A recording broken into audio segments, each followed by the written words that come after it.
conocida la importancia del azúcar como motor económico de Matanzas en el siglo XIX, producto de la cual la urbe se posicionó como la segunda de las ciudades de la isla.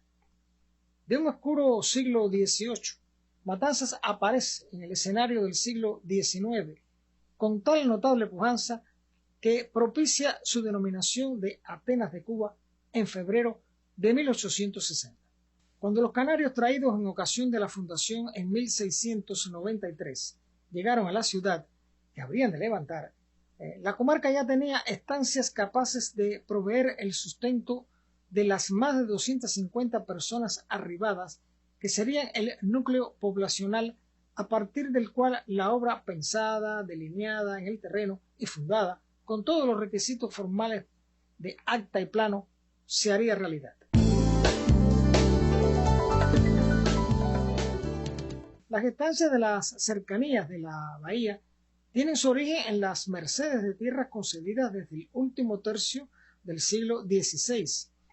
En este lapso el enclave se consolidó y prosperó al punto de ser un destino de abastecimiento no sólo de las naves españolas que partían a tierra firme, sino a cuanto corsario francés o inglés que fuera servido procurarse de agua, vegetales frescos, cueros, sal y carnes curadas, actividad que fue sostenida y beneficiosa para las partes a despecho de cuanto el Real Gobierno hiciera esfuerzos por impedir.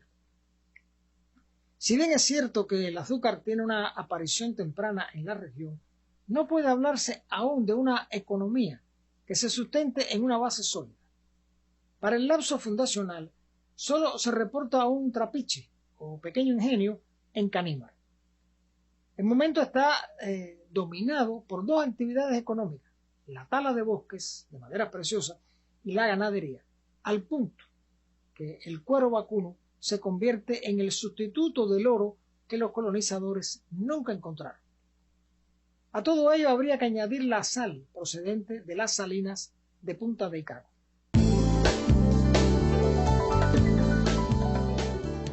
El tabaco se había estado popularizando de manera sostenida en Europa desde el siglo XVII, de modo que fue el factor propiciatorio de los futuros cultivos ya no solo en Cuba, sino en todas las colonias de Hispanoamérica. La producción estaba dirigida al tabaco en forma de picadura para pipas y en polvo para rapé, palabra que en francés significa rallado. La costumbre de inhalar estos polvos procede desde que los conquistadores la tomaran de los indios. La variante del tabaco en rollo no estaba aún popularizada. Las formas de elaborar la hoja databan del siglo XVI, aunque alcanzan su verdadera significación en los siguientes 17 y 18. Puede ser que el torcido y el cigarrillo daten de esta fecha. Las primeras vegas aparecen en los alrededores de Matanzas hacia 1630 en las márgenes de los ríos San Juan y San Agustín, esto es, 60 años antes de la fundación. El enfrentamiento de los vegueros de La Habana con el gobierno, producto de sus restricciones, trajo en consecuencia que en el territorio matancero se experimentara una extraordinaria aceleración de los cultivos de tabaco, sobre todo a partir de la segunda mitad del siglo XVIII. No obstante, los cortes de madera seguían teniendo prioridad, aunque fuera un evidente recurso en merma.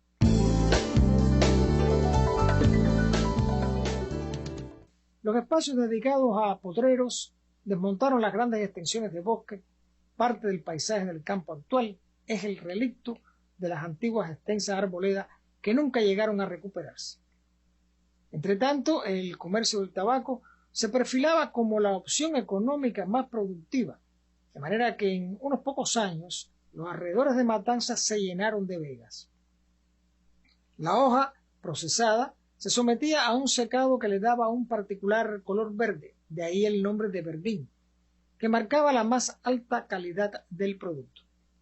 La Real Orden de Carlos III del 12 de abril de 1698 dispuso la adquisición por la metrópoli de las mejores vegas y los productos de ellas en todo el país, de acuerdo con la moda del rapé, y comienzan a desarrollarse los molinos a partir de la segunda década del siglo XVIII.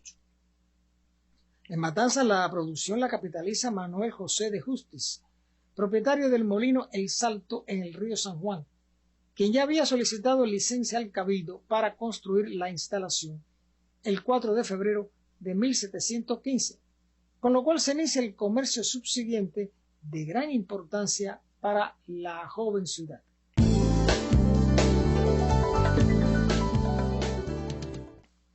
El molino de Justiz tuvo el éxito esperado. Aún hoy se conserva en la toponimia local el nombre de Los Molinos, donde estuvo la instalación para el procesamiento del tabaco. En el lugar ya existía algún tipo de hacienda desde al menos 1628. El espacio de extensión de Las Vegas y sembrado llegó hasta las riberas del Anábana en el sur. Y cuando en 1755 el vicario general del obispado, Joaquín Rodríguez, visitó la zona de Guamacaro, hizo constar el gran número de vegas en las orillas del Caníbal. Cuando el obispo de la isla Morel de Santa Cruz realizó su visita eclesiástica, refirió la existencia de 207 estancias en las cuales se sembraba tabaco. Para 1741, la importancia de la hoja era un hecho probado, al punto que en Matanzas se crea una dependencia subalterna de La Habana, clausurada luego por los ingleses en ocasión de la toma de la capital, vuelta a ponerse en funciones en 1785.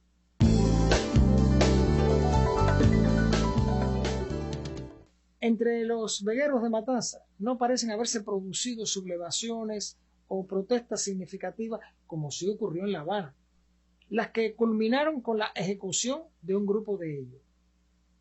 En 1716, el gobernador Vicente Raja llegó a Cuba con la orden de promover el cultivo del tabaco y monopolizar la producción, pagando a los cultivadores un precio invariable.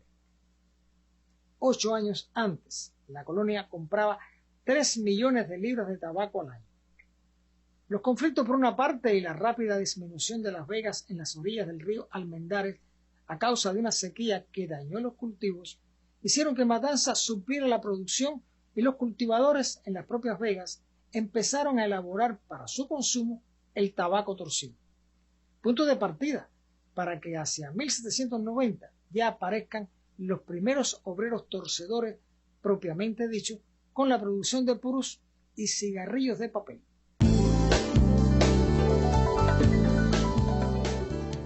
En Matanzas existían dos tipos de instalaciones, los citados molinos, movidos estos por la fuerza hidráulica o animal, o piedras movidas a mano por operarios blancos y negros. Cualquier estudioso de la historia matancera no encontrará una relación estrecha entre el trabajo que pudieran haber hecho los esclavos en esta industria y las sublevaciones, como será frecuente en los ingenios requerida la caña de una labor más intensa y fatigosa. El tabaco requería otro tipo de cuidado y elaboración. Aún resulta una laguna de información en cuanto a los detalles completos en relación con los inicios de la gran industria tabacalera que se expansiona después de la segunda década del siglo XIX. Don Fernando Ortiz habló del contrapunteo entre el tabaco y el azúcar, pero se obvia el que existió entre la hoja y la ganadería. Las haciendas dedicadas a potreros no permitían el suficiente abasto a la población, tanto residente como itinerante, aun si la cifra fuera baja. Esta situación cobró importancia cuando comenzaron a abrirse espacio para Las Vegas en las haciendas ganaderas, en las tradicionales. La propia condición de ser estos cultivos naturales cerca de los ríos, como acaso la tuvieran los indios, daba ventaja a Las Vegas por su más cómoda explotación.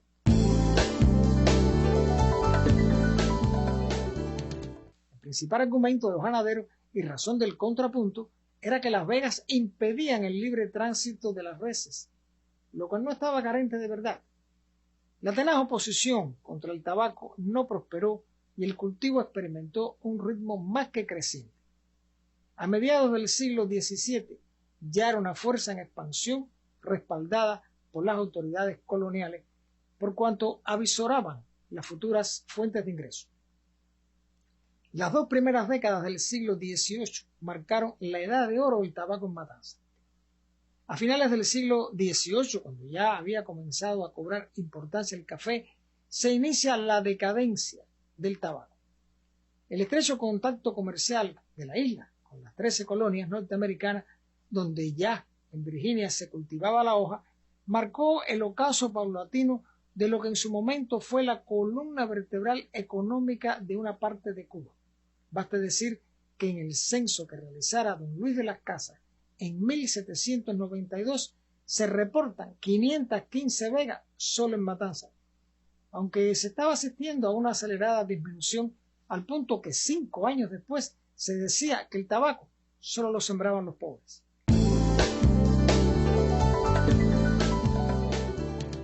Ajeno a los vaivenes de la economía y la presencia imperativa del azúcar, el tabaco había llegado para quedarse.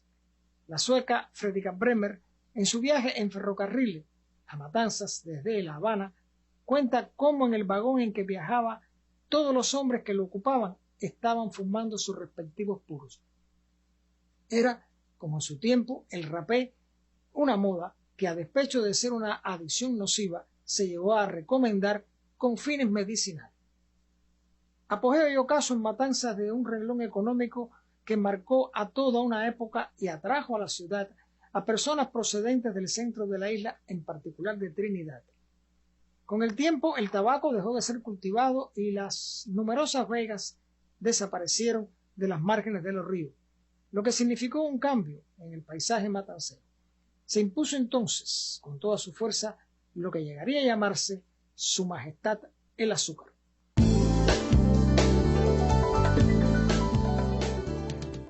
Los invito y los convoco para un nuevo encuentro con la historia y el recuerdo, porque la memoria es la dueña del tiempo.